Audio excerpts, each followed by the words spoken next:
Bueno, ahora sí.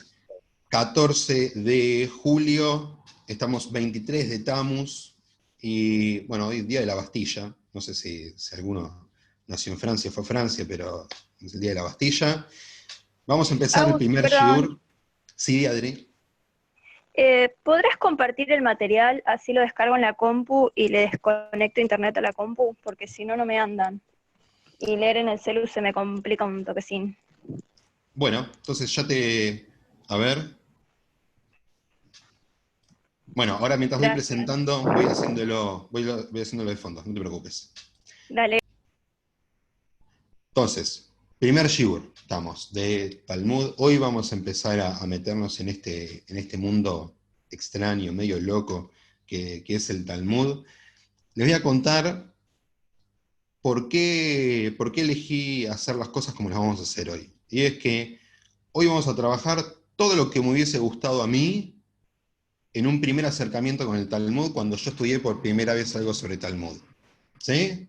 Yo muchas de las cosas que voy a enseñar hoy las fui aprendiendo a medida que fui recorriendo este camino, pero en realidad me hubiesen venido muy bien saberlas al principio. ¿Sí? Porque en lo general lo que asusta del Talmud es que no se entiende cómo nos está hablando.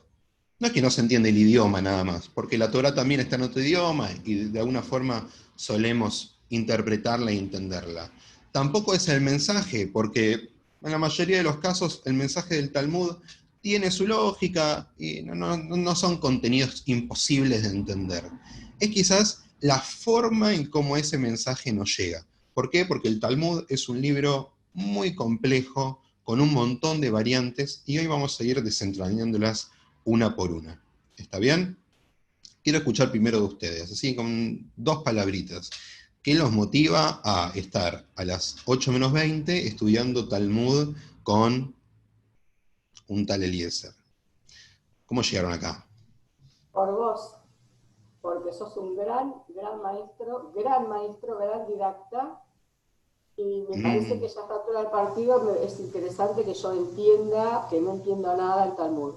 Te lo agradezco infinitamente. bueno, vamos a ver igual porque es la primera clase que doy sobre Talmud. He dado clases donde el Talmud aparece, pero una clase sobre Talmud Confío en es la vos, primera. confío en ¿No? vos. Bueno, ¿quién Yo, más? yo me encanta porque nunca estudié, no tuve oportunidad cuando era chica, vivía en Neuquén y bueno, entonces me gusta escucharlos a ustedes, me encanta cómo lo dicen y bueno, es por eso. Gracias.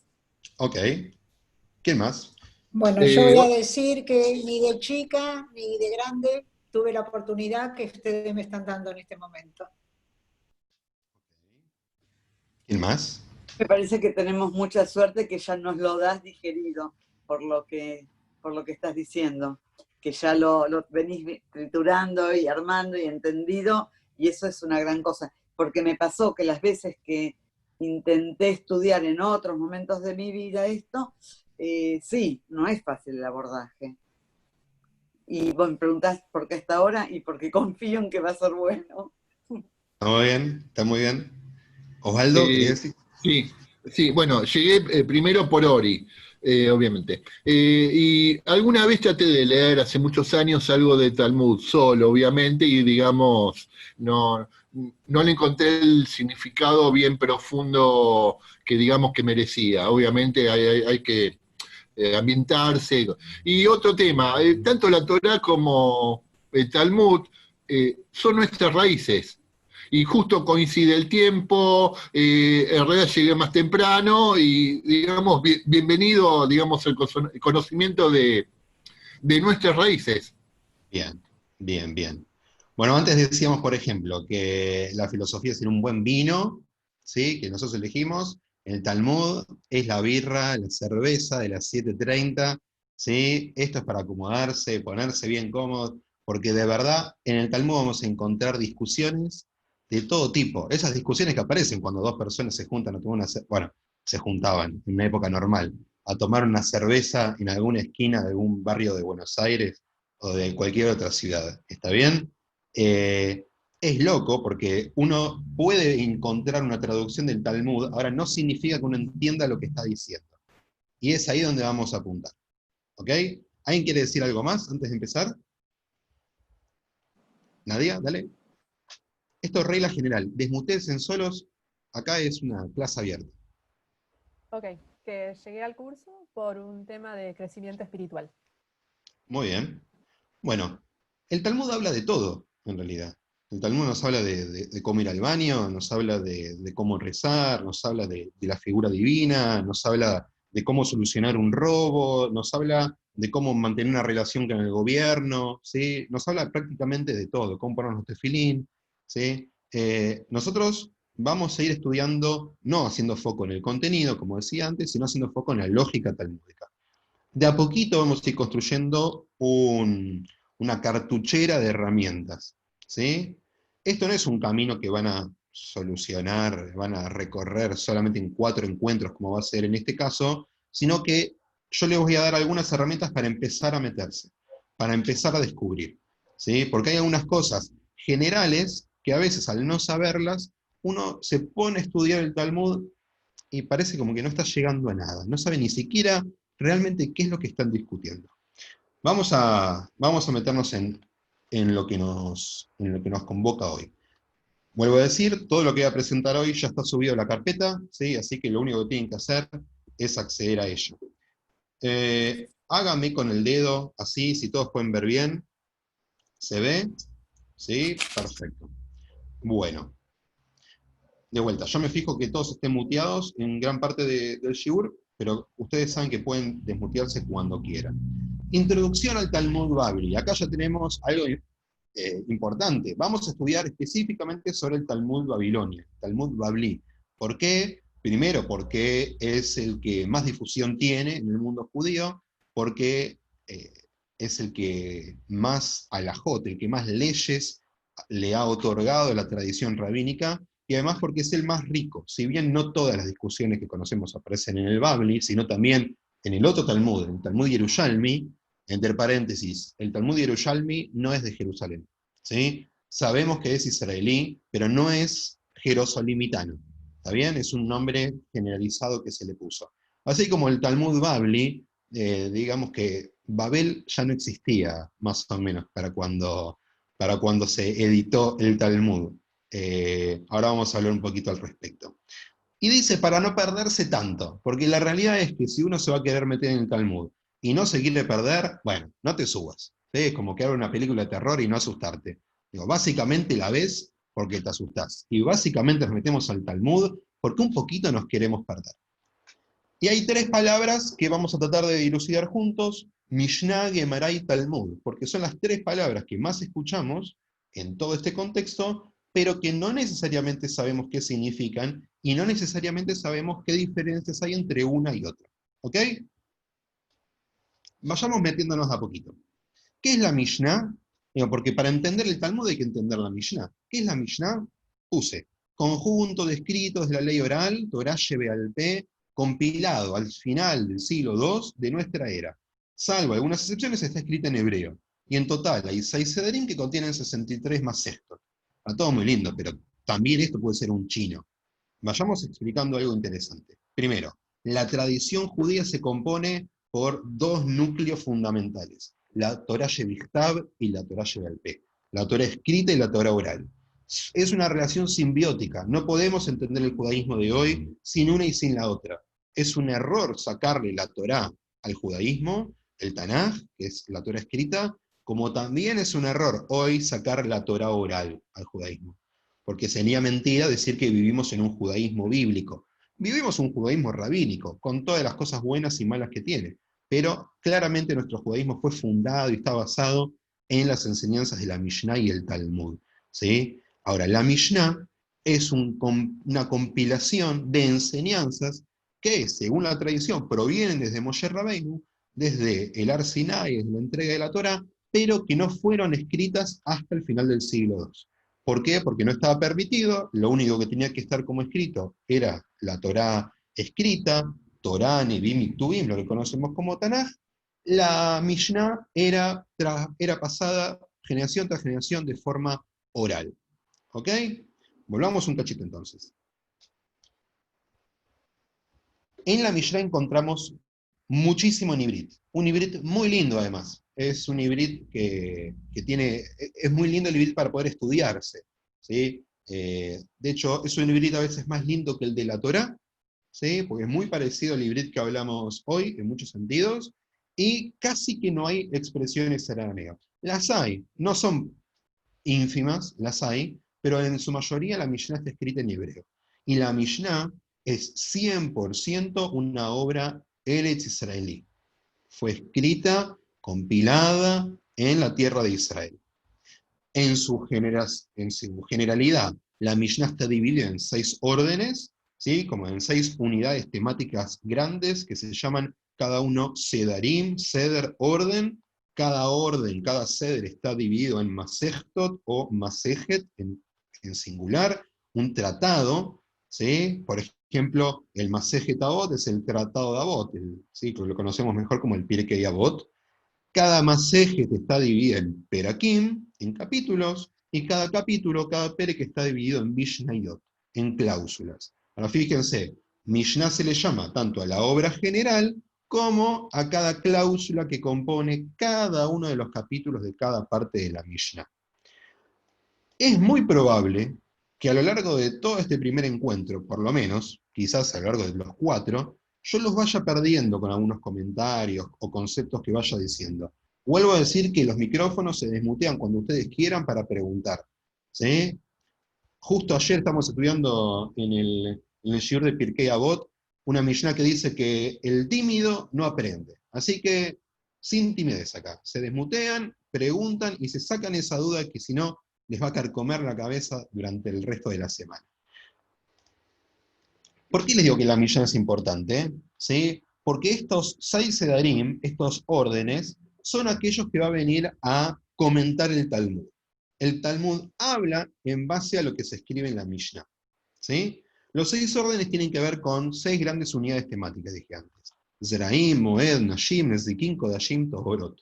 ¿Sí? Cada uno habla de temas distintos. Ahora, no hablan específicamente solamente de esos temas. Porque en Zeraim, como Seder, como orden, también tenemos las leyes que tienen que ver sobre la lectura del Shema Israel. Y usted me va a decir, ¿qué tiene que ver? Bueno, porque comenzaron hablando de una cosa, se fueron a hablar de otra, terminaron hablando, ¿sí?, sobre el Shema Israel y sobre la tefilá, cosa que no está en las festividades, en Moed, está en Zeraim, en el Tratado de Semillas. ¿Sí? Esto es todo lo que tiene que ser de la Mishnah hasta ahora, que es de Eretz Israel, que son enseñanzas de varias generaciones hasta el final del siglo II, donde se compiló, donde se rescataron varias de ellas y se introdujeron en un libro, y que la estructura es esta: Seder, Masejet, Perek, Mishnah. Orden, tratado, capítulo y cláusula. ¿Ok? Eleazar, lo que ¿sí? nosotros estudiamos de PA, entonces, ¿está en el Masejet Zeraim? Claro, en el caso de PA es una Masejet de la... Esperen que estoy cambiando mi cámara. Ahí está. En caso de PA es una Masejet, un tratado del Seder Zeraim, del orden de semillas, de la Mishnah. ¿Por qué es importante decir de la Mishnah? Porque los tratados, cuando son comentados por el Talmud, van a recibir el mismo nombre. Tenemos el tratado de Berajot de la Mishnah y el tratado de Berajot del Talmud. ¿Sí? Esto lo vamos a ver ahora un ratito. Ahora, en el Talmud babilónico no tenemos un tratado de PA. ¿Está bien? Lo vamos a comentar ahora un ratito. Ubiquémonos en tiempo y espacio. Yo en un momento estudiaba historia en la facultad, pero a pesar de que dejé, la historia me apasiona, y lo primero que hay que hacer en historia es ubicarse en tiempo y espacio. Estamos hablando Agus, de... Sí, consulta. ¿Pirkei Avot en cuál está? Pirkei Avot está en la Mishnah, no hay Talmud de Pirkei Avot, está en la Mishnah, en el Seder de Nezikim, ¿sí? Que trata muchas cosas sociales, muchas cosas de legislación social. ¿Está bien? Digo, es importante, no todos los tratados de la Mishnah tienen su comentario que conformarían el Talmud. En el Talmud Yerushalmi sí tenemos un Masejet PA. En el Babli no. ¿Por qué? Porque a los babilónicos, a los judíos que vivían en Babel, no les interesaban las leyes correspondientes a la tierra, porque solamente eran aplicables en la tierra de Israel, y ellos ya se asumían como judíos diaspóricos. Entonces, de todo el tratado de semillas, de todo el tratado de Zeraim, que trata un montón de cosas agrícolas, solamente se encuentra un tratado que está desarrollado en el Talmud, que es el tratado de Berajot, el único de todo el orden de semillas, de todo el orden de Zeraim, que no habla de lo agrícola, que habla de Tefilá, que habla del Shema Israel, pero que no habla de nada agrícola. Como así, por ejemplo, en el Seder, en el orden que se llama Torot, que tiene que ver con las purezas, no hay ningún tratado que haya sido comentado por el Talmud babilónico, salvo por uno, el de Nidá, el que habla sobre la impurificación de la mujer, porque era un tema que, a pesar de vivir en Babel, seguía teniendo relevancia para ellos. ¿Sí? En el resto de los órdenes de la Mishnah, casi que encontramos todos los tratados de la Mishnah hablados o comentados por el Talmud. Ahora vamos a ver ejemplos para que esto se entienda de forma más concreta.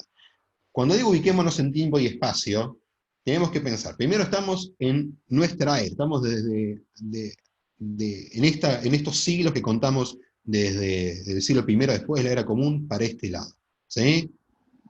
Estamos hablando de que la Mishnah se cierra en el siglo II, más o menos en el 190 después de la era común, que ahí finaliza la etapa de los Tanaim, y comienza la etapa de los Amoraim.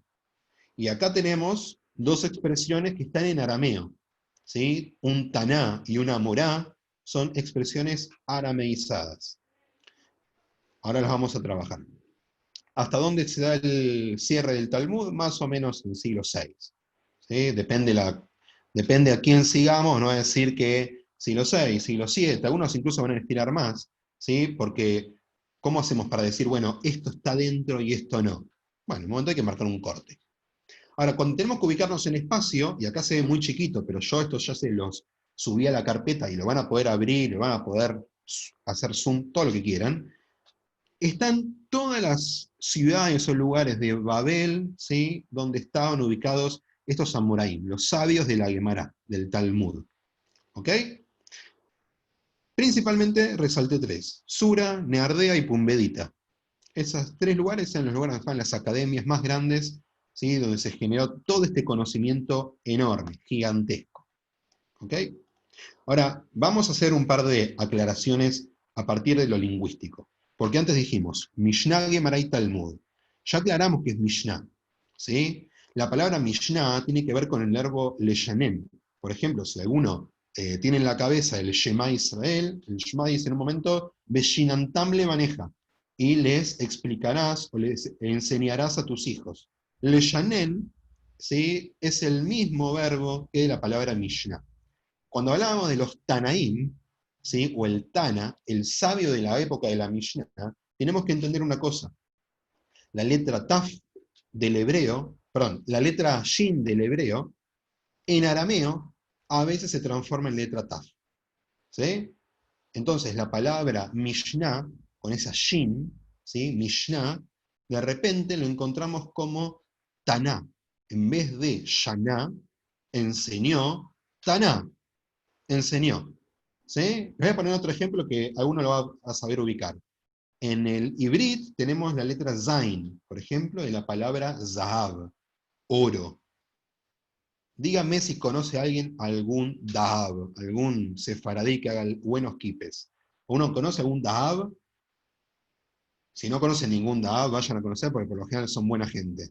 ¿Sí? ¿Pero por qué les digo Dahab? Porque en arameo, la Zain del Ibrit se transforma en Dalet. Entonces tenemos que oro en arameo se dice Dahab. ¿Sí? Me va a decir que no es casualidad que un turco se llame Oro de apellido, ¿no? Me parece que es todo bastante lógico ahí. La palabra Iskor, por ejemplo, en arameo aparece como Idkor, ¿sí? Idkorbe, ¿sí? Recordar. ¿Está bien? Hay de estos cambios lingüísticos que son importantes porque nos van a decir que al final muchas de las cosas que tenemos con distinto nombre hablan de lo mismo. Al final, todas hablan de lo mismo. El Amorá, el sabio de la Guemará, justamente es aquel que explica. Amor, o emor, ¿sí? En arameo, no tiene tanto que ver con decir, sino con explicar, ¿sí? Con explayarse en algo. ¿Y qué diferencia hay entonces entre Talmud y Guemará? La palabra Talmud, nosotros estamos ahora en Lilmod Lelamed, viene del verbo el Talmud, donde nosotros vamos a juntar esos conocimientos. La Guemará tiene que ver con esa tradición que nos trajo. ¿Cuán asustados están todavía? ¿Estamos bien? ¿Nadia? Sí, se cortó a lo último. Se cortó recién, sí, eso. Nada interesante. Decía, Guemará tiene que ver con la...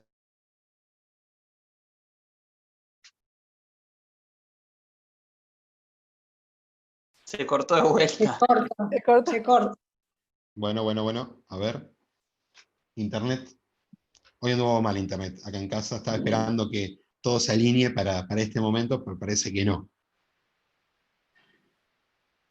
Ve. A ver. ¿Ahí se me escucha bien? Sí. ¿Sí? ¿Un poco mejor? Sí. Bueno, ya Sí. está marchando el plan B, no se preocupe. Decía, Guemará también viene del verbo ligmor, que es finalizar, porque la Guemará vino a concluir, ¿sí? Todo eso que se venía estudiando desde la época de la Mishnah. ¿Está bien?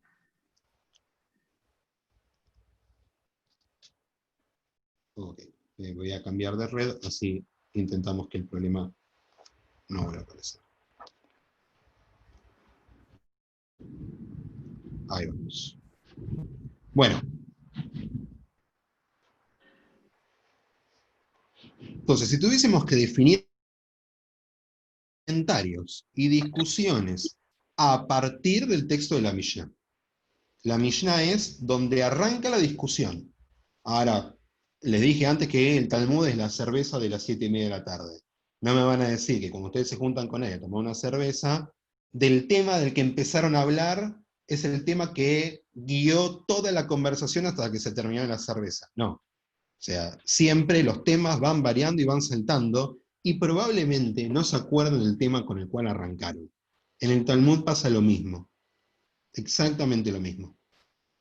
El conjunto, ¿sí? Cuando nosotros hablamos del Talmud, Talmud y Guemará es lo mismo, pero hablamos del conjunto de la Mishnah y la discusión que se genera después que le decimos Guemará. Y fue compilado, porque también son una cantidad grande de enseñanzas, compilado entre los siglos 3 y 6.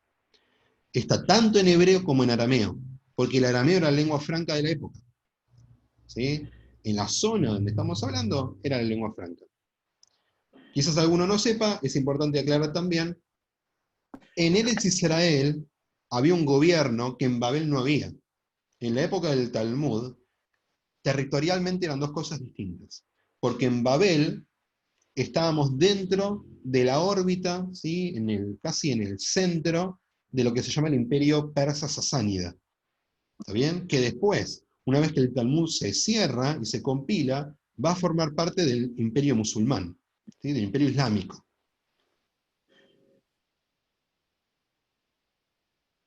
Primero el mundo romano y después del mundo bizantino.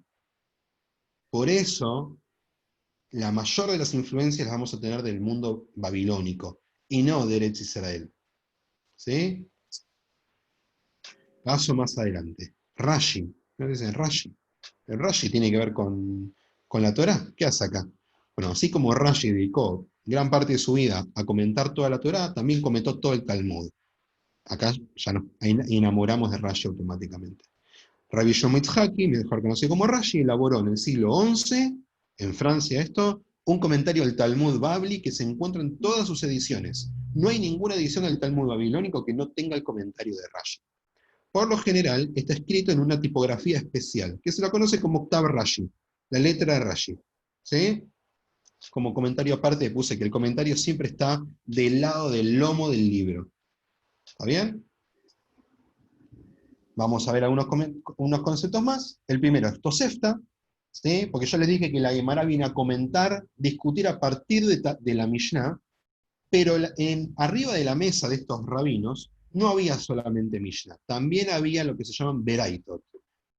Una Beraita, en arameo, es algo externo, ¿sí? Así como tenemos los Hitzonim, los externos del Tanaj, por ejemplo, el libro de los Maccabim, Yudit, ¿sí? y demás, también tenemos literatura Se corta. externa. ¿Se corta?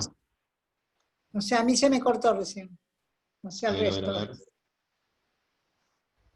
¿Todos hicieron tefilá hoy, 2 veces en el día? Porque puede ser eso, ¿no? Bueno, vamos a esperar que no se corte, ¿sí? Ya No está. estoy buscando, no estoy encontrando cómo mejorarlo. Hasta acá llega mi capacidad tecnológica, pero vamos a ir mejorando, no se preocupe. Ahora perfecto. Sí, Si sacás la cámara y solo dejás el audio, va a andar mucho mejor. soy un poco hedonista, me gusta un poco verme, pero acepto. A ver, decía, Beraita es una fuente externa. ¿Externa con respecto a qué? Una Beraita es una fuente de la época de los Tanaim, de la época de los sabios que aparecen en la Mishnah, pero que no entró a la Mishnah. Ahora, que no haya entrado a la Mishnah no significa que en la Gemara no lo estudien. ¿Sí? Entonces, cuando hablamos de la Tosefta, estamos hablando de compilaciones de distintas enseñanzas de la época de los Tanaim que no entraron al corpus de la Mishnah. Los sabios de la Gemara suelen hacer referencias a ellas y se las conoce como el término de Beraita. Ojo, porque Tosefta y Tosafot, o Tosfot, no es lo mismo. Tosafot es un conjunto de comentaristas medievales, nada que ver, que comentan el Talmud justamente, y entre sus principales exponentes están Rabbeinu Tam y Rashbam, que son nietos de Rashi. ¿Sí? De hecho, muchas veces comentan a partir del comentario de Rashi. Vamos a avanzar un poquito más rápido. A unas aclaraciones, el Talmud está organizado en sucesivas hojas. En el Talmud Babli, siempre se comienza cada masejet a partir del Daf Bet, es decir, a partir de la hoja número 2. En el Yerushalmi no, en el Babli sí. Y cada hoja se subdivide en 2 folios o carillas que se llaman Amud, ¿sí? Página en hibrit. La forma de hacer referencia a las hojas del Talmud, entonces, puede ser de la siguiente manera. Berajot, Bet, ¿sí? Y un puntito. El puntito solo nos dice que es A, o Berajot, Bet, Amud, Aleph. ¿Sí? Berajot 2A. De cada hoja tenemos la parte A y la parte B. Y a veces lo encontramos como un puntito o 2 puntitos. Estas son las referencias al Talmud. Vamos a ver esto bien rápido porque no es central, aunque es lindo de saberlo también. Les traje 2 ediciones para ver de Talmud. La primera es la edición Vilna, la edición clásica que se usa el Talmud, con una gran cantidad de comentarios, y el texto totalmente pelado. Tenemos a Rashi y Tosfot en letra Rashi, que seguramente sea inentendible para muchos de ustedes, y en el cuerpo del medio, en la parte central. Ahora, esto es lo que vemos en blanco y negro, esto es lo que tenemos que entender de lo que estamos viendo. Que tenemos una parte que es Mishnah, que tenemos una Gemara que viene a comentar esa Mishnah para entenderla, que tenemos los comentarios de Rashi y Tosfot, ¿sí? Y acá le agregué, por ejemplo, Masoret Ayaz, que es una de las buenas referencias que tiene el Talmud de sus ediciones. Tenemos un número de Daf, un número de Amud, el nombre del Masejet, tenemos el nombre del capítulo, el nombre del capítulo, ¿sí? Todo eso que está puesto arriba de la hoja. ¿Está bien? Hay otra edición, que es la que vamos a usar más que nada, primero porque es más fácil de leerla, segundo porque esta la tengo toda digitalizada bien a mano, que es la edición Steinsaltz, que es de un rabino que todavía está vivo, que en las últimas décadas se dedicó a pasar el Talmud todo en limpio. De esta manera tenemos el texto que, por ejemplo, tiene puntitos, explicaciones un poco más claras a los costados, pero en sí es muy parecido. Fíjense, tenemos la Mishnah, en la página siguiente empezará la Gemara, tenemos Tosfot, tenemos Rashi, y tenemos el comentario de Steinsaltz, este compilador, este rabino, que todavía vive, que nos viene a contar en hibrit un poco más claro qué es lo que nos trata de decir el Talmud. ¿Ok?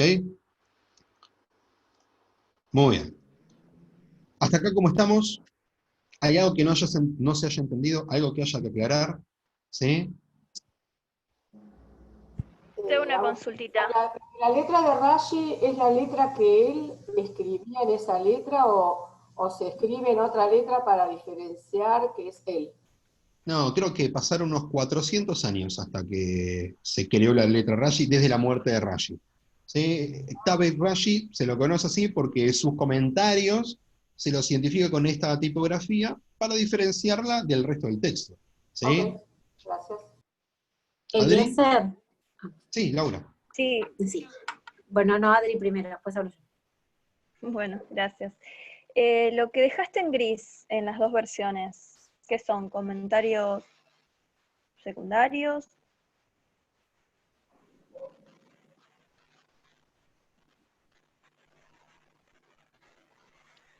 Vamos a trabajar ahora, ¿sí? Porque, uy, creo que se cortó otra vez. Se Vamos cortó a- justo, sí. Vamos de Sí. vuelta. Son comentarios, porque en su mayoría tienen que ver con cosas que... Se Cortó de vuelta. va a cortar. bueno, Se me dan... recorta. Ahora voy a desaparecer un cachito y voy a volver, como...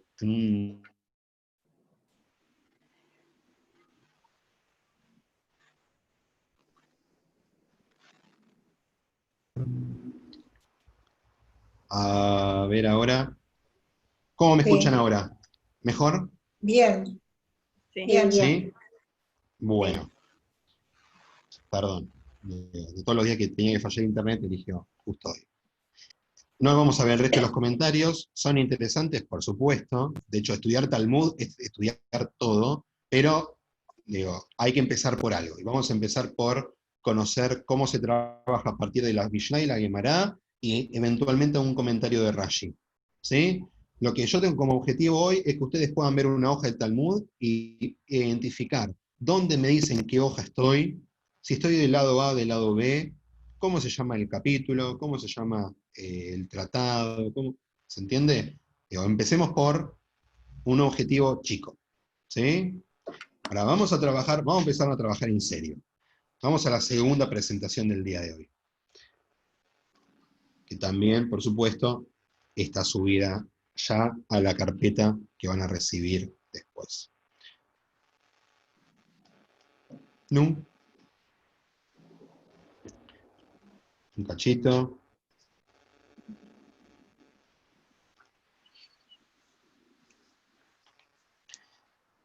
Ay, ay, ay. Ahí estamos.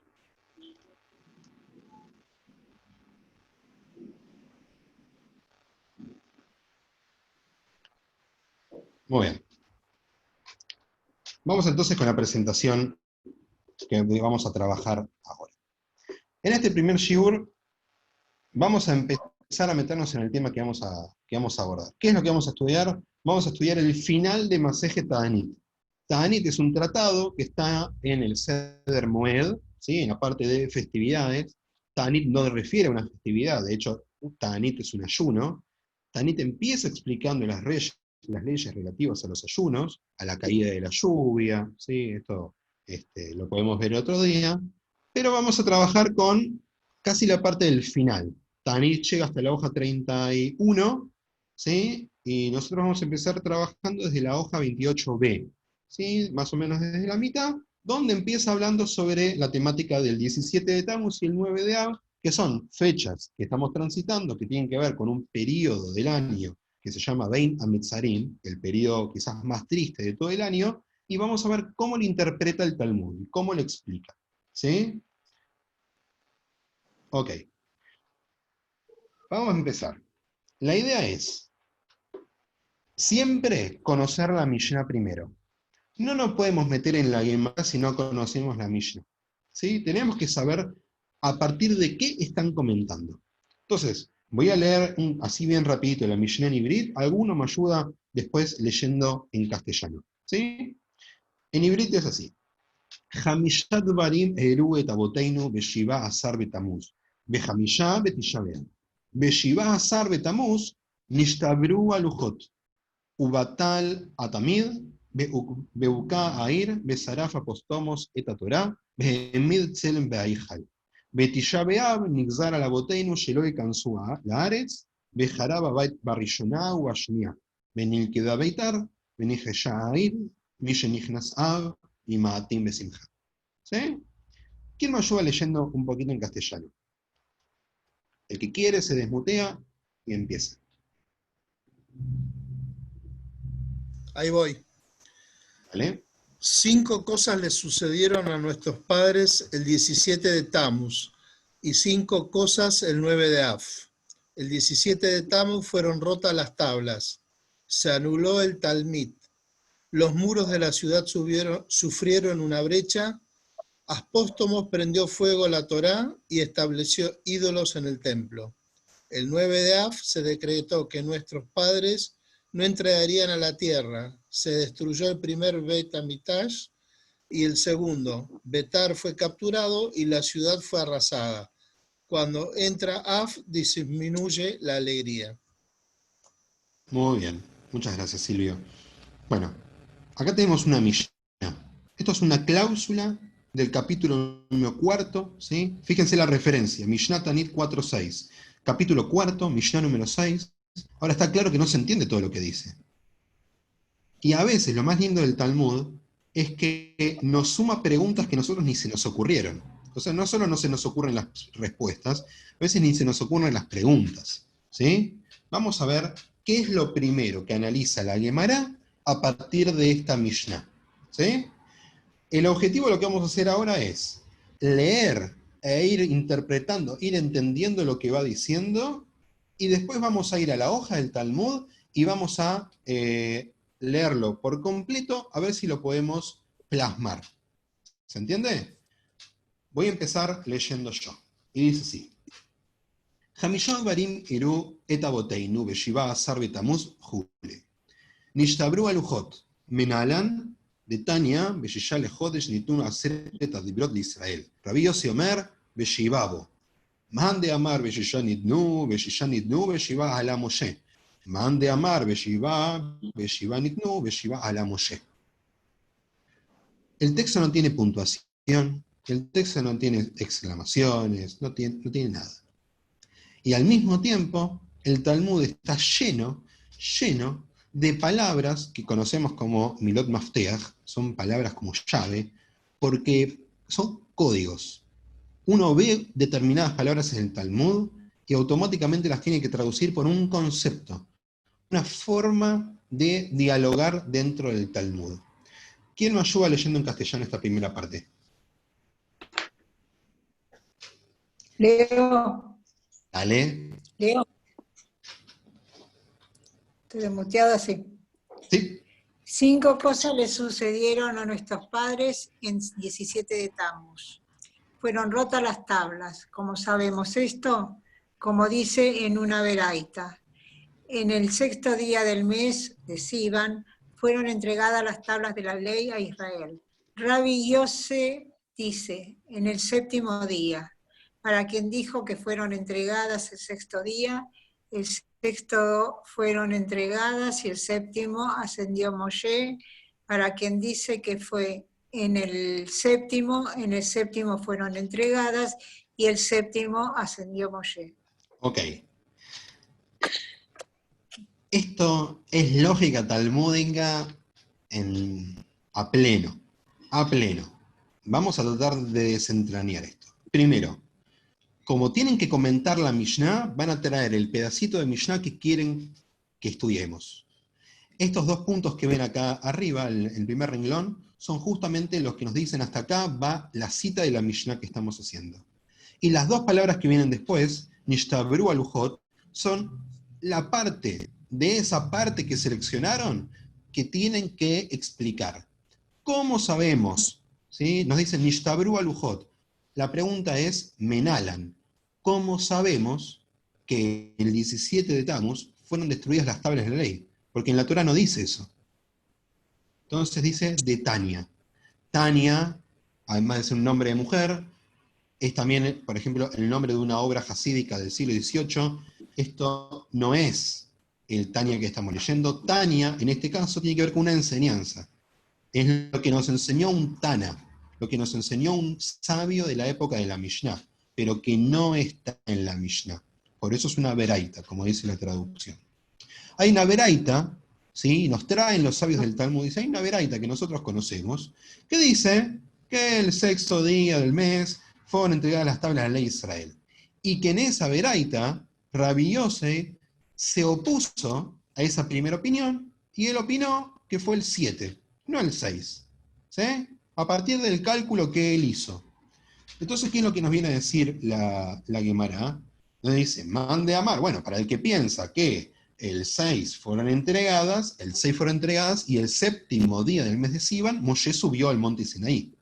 Para que él dice que el 7 fueron entregadas, las dos cosas pasaron el día 7. ¿Sí?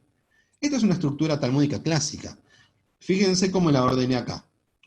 El tema a tratar es la rotura de las tablas. Fueron rotas las tablas. Se trae una veraita para explicar eso. Porque hay que explicarlo de una forma. Hay que traer una fuente que nos dé una pista de qué quiso decir la Mishnah, o cómo sabe la Mishnah que ese día fueron rotas las tablas. Esa veraita nos da dos opiniones. Una de un Tanakama, un rabino de la época de la Mishnah, del cual no sabemos el nombre, ¿sí? No aparece, y una opinión contraria, que es la de Rabbi Yossi. Uno que opina el 6 de Sivan, y uno que opina el 7 de Sivan.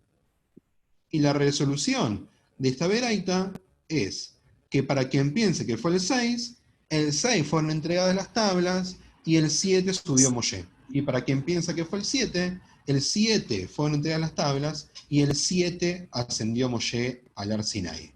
Saco la pantalla. ¿Se entendió cómo usaron la lógica en este caso? ¿Tienen una ¿Le dieron pregunta? razón a los dos? No sabemos. No sabemos. Sabemos que tienen una disputa. Sabemos que hay una pregunta que les carcome la cabeza. ¿Cómo sabe la Mishnah que se rompieron las tablas de la ley? Tienen que traer una fuente. Tienen que traer algo para empezar a discutir. Y aparece esto. Ahora, algo fundamental en la Gemara, fundamental en el Talmud, es que no se discute si en algún momento no vamos a buscar psukim de la Torá, o del Tanaj en general. Entonces, lo primero que vamos a encontrar una vez que termina esto, es menciones bíblicas, que siempre, o casi siempre, empiezan con la palabra dichtiv, ya que está escrito, ¿sí? Vaikra el Moshe Vayom Ashvi'i. Uchtiv, y también está escrito, Vayabo Moshe betoje anan vayal el ahar, Vayaí Moshe bear arbaim yom arbaim lail. ¿Sí? ¿Qué es lo importante de acá? Que estos tipos se sabían de memoria todo esto, ¿no? Esto no estaba escrito. Se lo sabían de memoria. Y de hecho no necesitan citar todo el pasuk. Dicen, Vaikra Moshe Vayom Ashvi'i. Ah, sí. Todos estamos hablando de lo mismo, todos entendemos. Y si yo le digo a ustedes, o ustedes me dicen a mí, porque yo estoy en la misma que ustedes acá, o me das todo el pasuk y me pones la referencia, o en la mayoría de los casos, estoy súper perdido. Ahora, ¿qué es lo que nos quieren decir? ¿Por qué nos traen estos dos psukim? ¿Por qué nos traen estos dos versículos?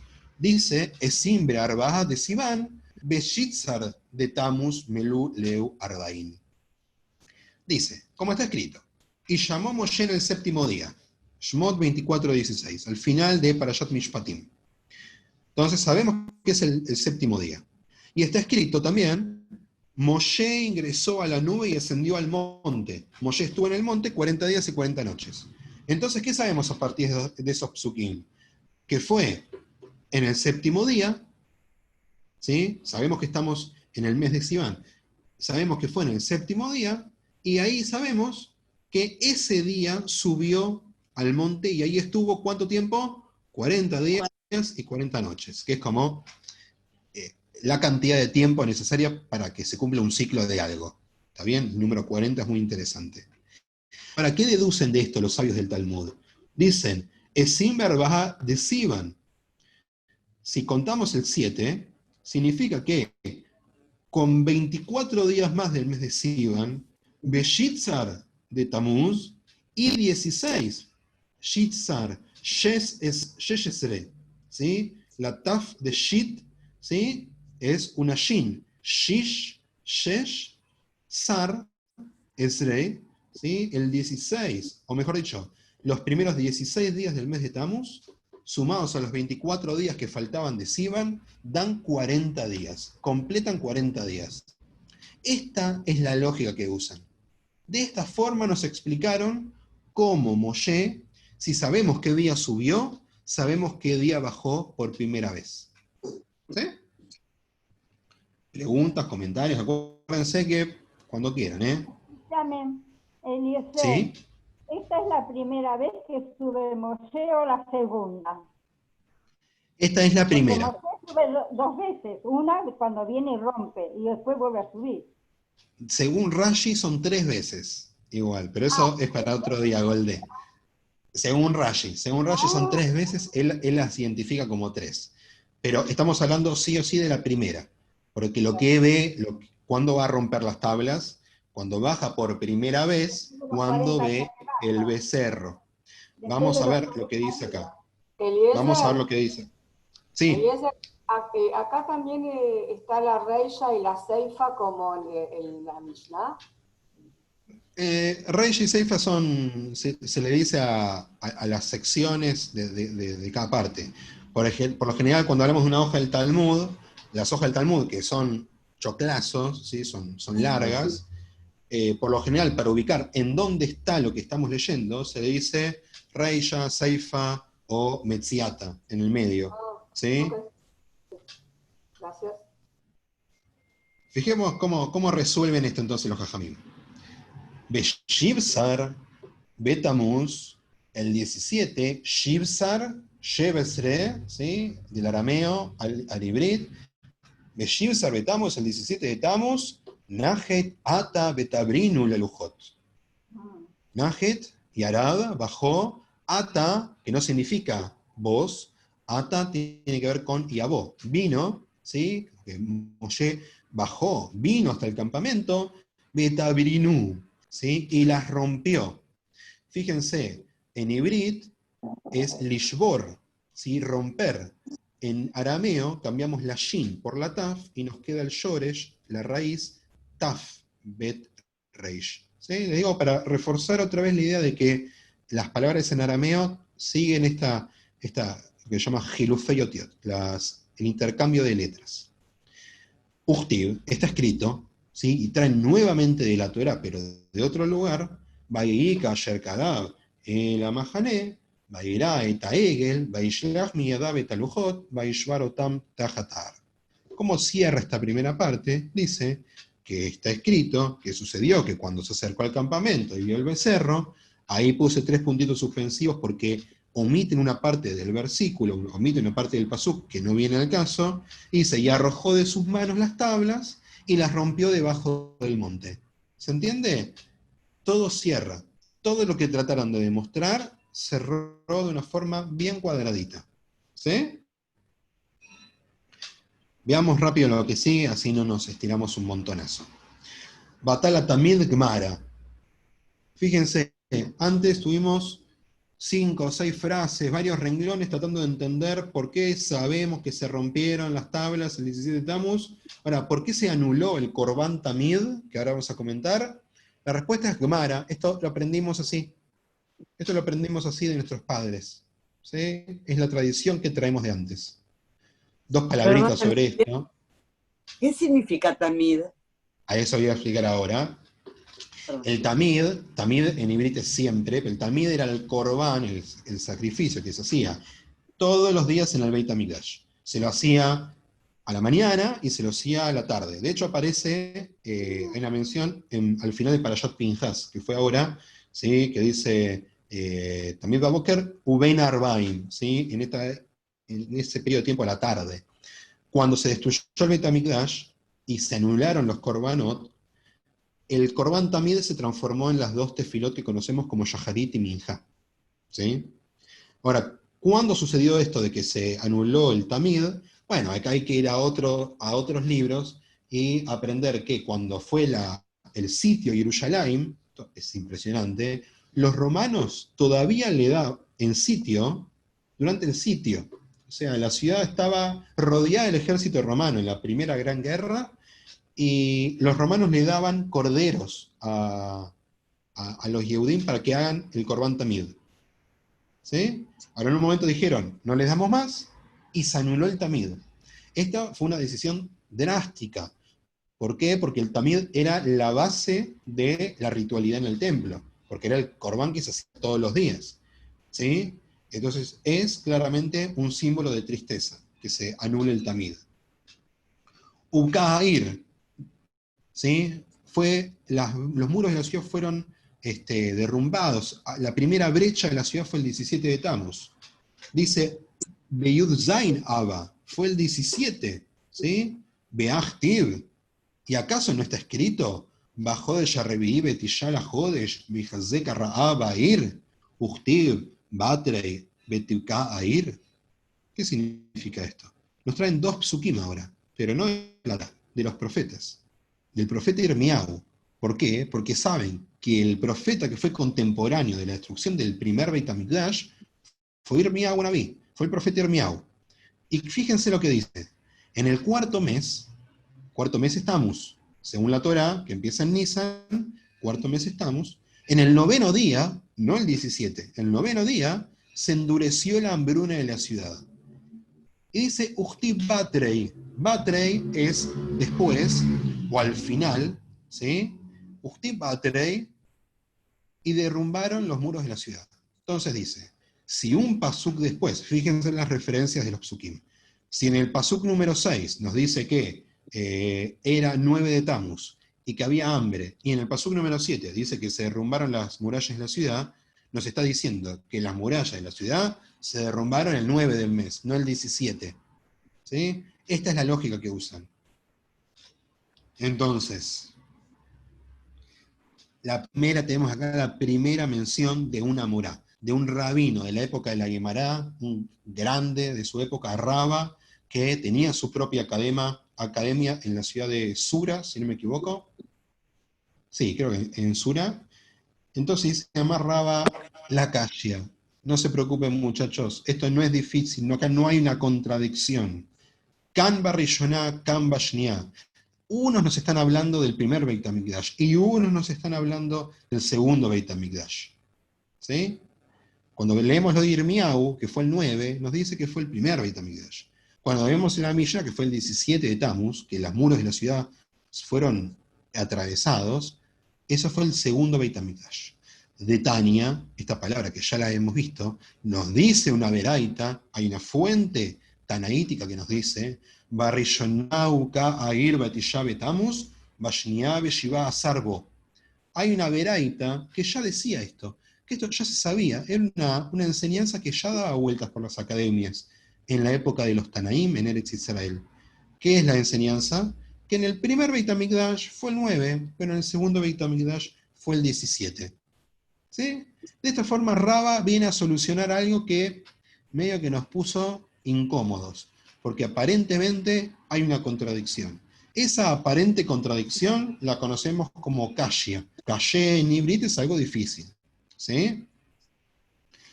Fíjense, hay dos puntitos ahí, y después dos puntitos de vuelta. Significa que terminaron de hablar sobre el muro que se rompió, nos van a hablar de otro tema. ¿Qué tema? Saraf apostomos et Torah. Gmara. Así lo aprendimos. ¿Sí? Ahora, dos aclaraciones. La primera, nadie sabe quién fue Apostomos. Nadie. Nadie tiene ni idea, no hay ninguna referencia a Apostomos. Gurnish. Pero, en el Talmud Yerushalmi, ¿sí? No lo traje, pero esto lo traigo porque es interesante, dicen que fue otra persona. Que el que prendió fuego la Torá en el Beit HaMikdash no fue Apostomos, ¿sí? Sino fue Menashe, un rey israelí, ¿sí? Que justamente está considerado como uno de los peores y fue quemó un Sefer Torah. ¿Sí? Acá tenemos una diferencia, el Talmud Babli dice que esto es obvio, y el Talmud Yerushalmi viene y nos dice otra cosa. ¿Ok? Pregunta, algo hasta acá. O sea que en el de Babli no toman de que un rabino quemó una Torá. O sea... Apostomos se cree que fue como un general romano, ¿sí? Griego, romano, no se sabe bien, que habría prendido fuego un Sefer Torah. ¿Sí? Ahora, en Talmud Yerushalmi dicen otra cosa, de hecho, lo tengo anotado acá. En Yerushalmi lo traen a partir de un pasuk, o de un capítulo del Tanaj, que es el capítulo 21 de Melahim Bet, ¿sí? Del libro de Reyes 2, el capítulo 21, habla sobre Menashe, y una de las referencias da a entender que habría hecho esto. ¿Sí? En el Talmud Babli, no solo no piensan así, sino que además ni siquiera desarrollan el tema. ¿Está bien? O sea, la lógica talmúdica, Ni tampoco conocen al rabino. No al se que dan por dijo eso, enterado del rabino. al rabino que dijo eso alguna vez, no, lo toman como que lo dijo la Mishnah. ¿Sí? Nos lo enseña la Mishnah. Así es la tradición que recibimos. ¿Está bien? Ahora, hay otra cosa que fue asignada a este apóstomos, que tiene que ver con poner unos ídolos en el Beit HaMikdash. ¿Sí? Mitzelem Baihal. Esto es lo que van a analizar ahora, porque esto lo menciona la Mishnah. Menalan, una pregunta que ya vimos. ¿Cómo sabemos esto? Dichtiv, lo sabemos porque está escrito, un mehet usara tamid, del momento que fueron retirados o prohibidos, ¿sí? El korban tamid, velatet shikutz shomem, ¿sí? Y fueron colocados, entregados, estas abominaciones que causan estragos. Entonces se pregunta la Guimara, ¿Behad Abba? Had es uno, Ehad, Had. Abba, allá, uno solo era, porque dice Shihutz, un solo, una sola abominación pusieron en el Beit HaMikdash. Beach Tib, ¿acaso no está escrito? Entonces, si está escrito, es en el Tanaj. En este caso, en el Sefer Daniel. Beal Kanaf Shekutzim Shomem. Y dice, y sobre las alas de las abominaciones que causan estragos. Como dice Shekutzim,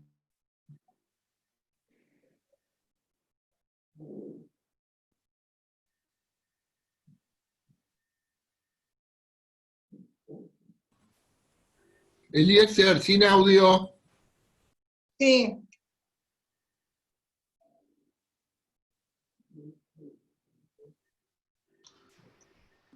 Bueno, me parece que a Eliezer no le están dando muy bien internet.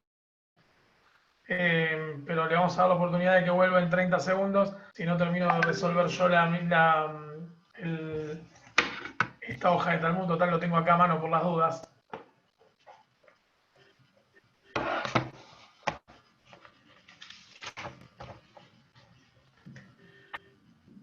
A ver qué pasa. Silvio, quedaste como hospedadora, así que tenés el poder.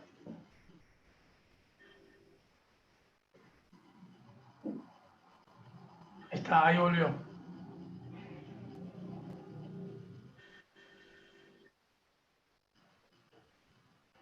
que embole este Eliezer que se desconecta, se conecta todo el tiempo. Mirá, acabo de decir que si Eliezer no se conecta, ya tenía el Talmud preparado por si me tengo que poner a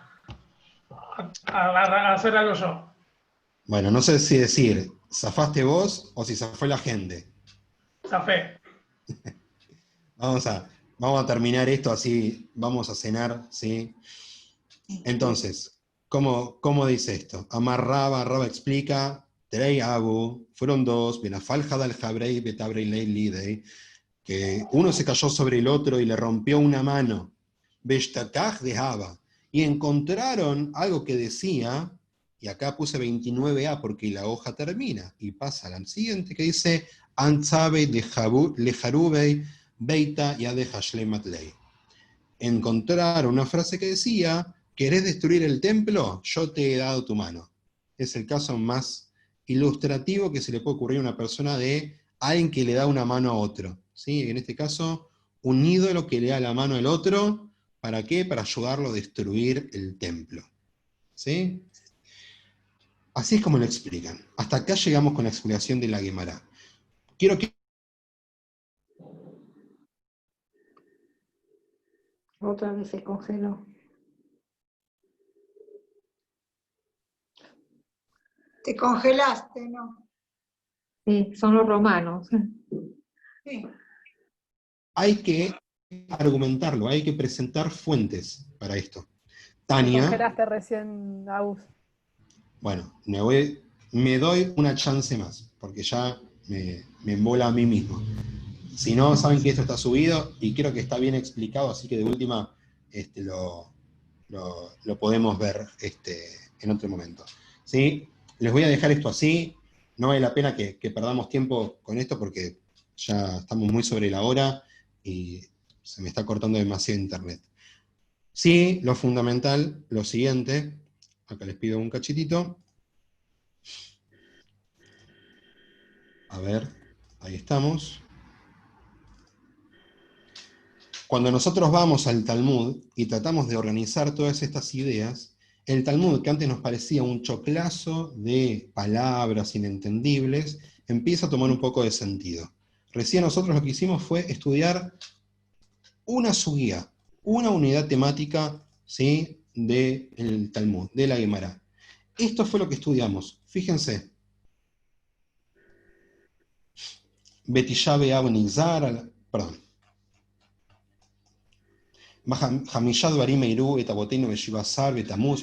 Y todo lo que vimos recién, todo explicado. Esta versión del Talmud, como les decía al principio, que es la edición Steinsaltz, tiene puntuación, tiene signos de exclamación, tiene signos de pregunta, nos ayuda un poco más. A la derecha lo tenemos a Rashi explicándonos, a la izquierda lo tenemos a Steinsaltz tratando de explicarnos en Ivrit, ¿sí? Todo lo que vimos recién fue apenas una suguía. Explicamos, junto con los sabios de la Gemara, parte de una Mishnah, que hasta ese momento era inentendible. Abro para llegar al final. ¿Cómo lo vieron hasta ahora? ¿Cuán imposible lo vieron? ¿Qué dificultades hubo?